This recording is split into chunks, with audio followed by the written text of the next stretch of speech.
Sziasztok! Adri vagyok Haderéziásztól, és ma a varráshoz használt anyagokról fogok beszélni nektek, amennyit én eddig felszedtem a laikus kalandozásaim során. Az anyagokból alapvetően kétfélét szoktunk használni, a burkolt anyagokat és a szövött anyagokat.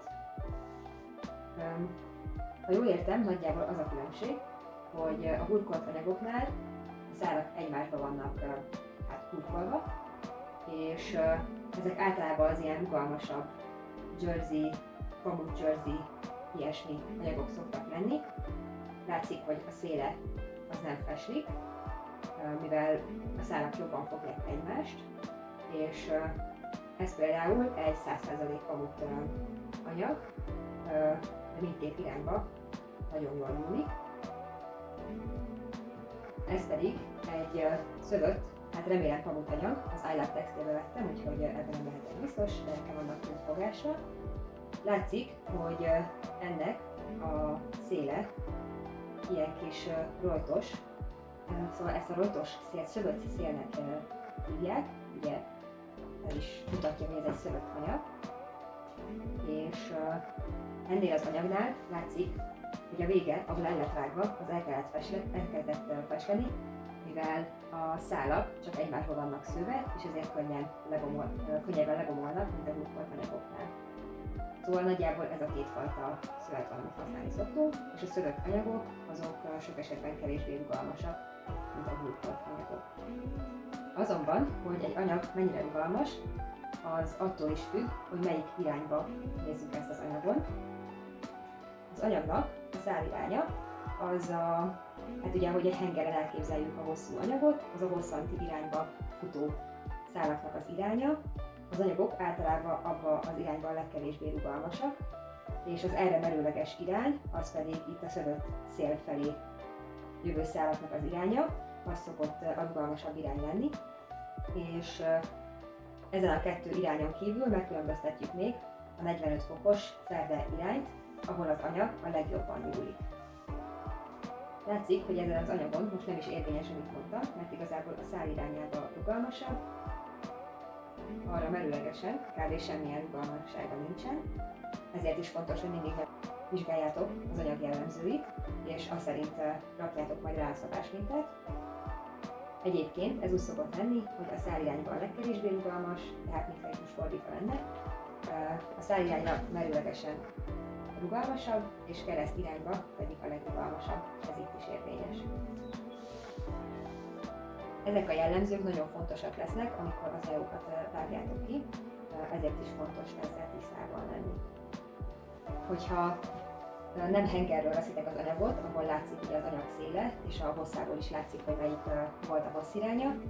Vízott anyagoknál általában nem fogsz burkolt anyaggal találkozni szerintem, inkább ezek a nagyon merev, egyik irányba sem nyúló szögött pamutok a jellemzőek, és egyébként ezeknél, ugye amit turisztál, elkezdheted vizsgálni ugyanezzel a feszegetős módszerrel, hogy melyik irányba rugalmasabb. Látszik, hogy itt szinte ugyanaz a kettő irányba a nyúlósága, viszont kereszt irányba azért ezek is tudnak kicsit jobban nyúlni. Úgyhogy ezt érdemes figyelembe venni, és hogy ezek miért fontosak.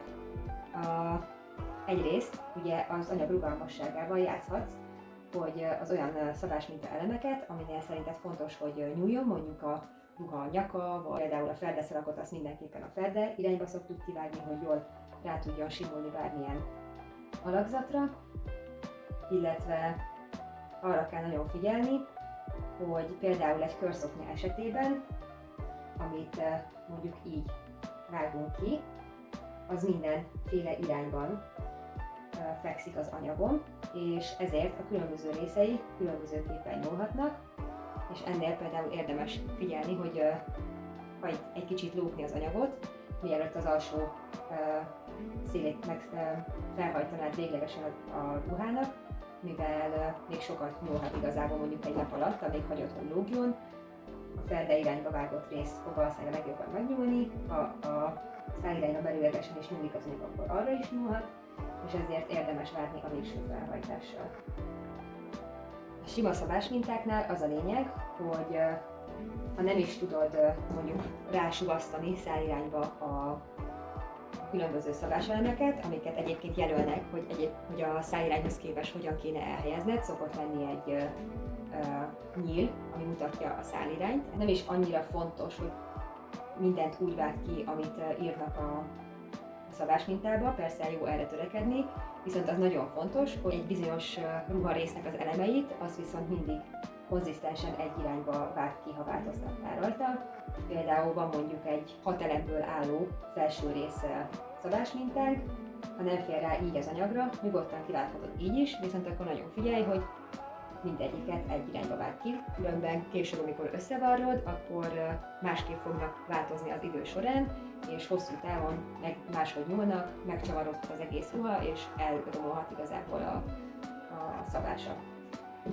Úgyhogy ezt ezért nagyon fontos így figyelembe venni és tudni, hogy ehhez kell alkalmazkodnod, az anyag attribútumaihoz kell alkalmazkodnod, amikor kiválasztod, hogy mit, hogyan helyez rá és vág ki.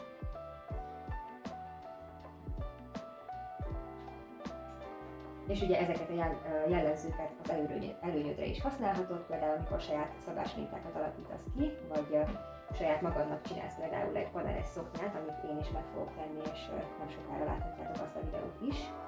Ott én például abból a zöld anyagból, amit mutattam, a nyúlósabb irányba fogom kivágni például a szoknya derékpántját, hogy az kényelmesebb legyen, viszont arra fogok figyelni, hogy a szoknya paneleinek a hossziránya az a legkevésbé nyúlós irányba nézzen, hogy a szoknya ne ereszkedjen meg az idők során.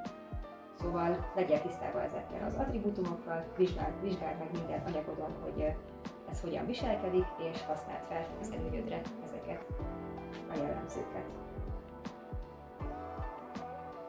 Igazából ez volt kb. Minden tudásom az anyagok fajtáiról és számirányáról. Remélem tudtam egy kis segítséget nyújtani a textilek végtelen világába. Ha bármilyen kérdésed vagy kommented van még, akkor írd meg a komment szekcióban, és nézd meg a többi varrással kapcsolatos anyagokat is. Addig voltam Androléziársztól.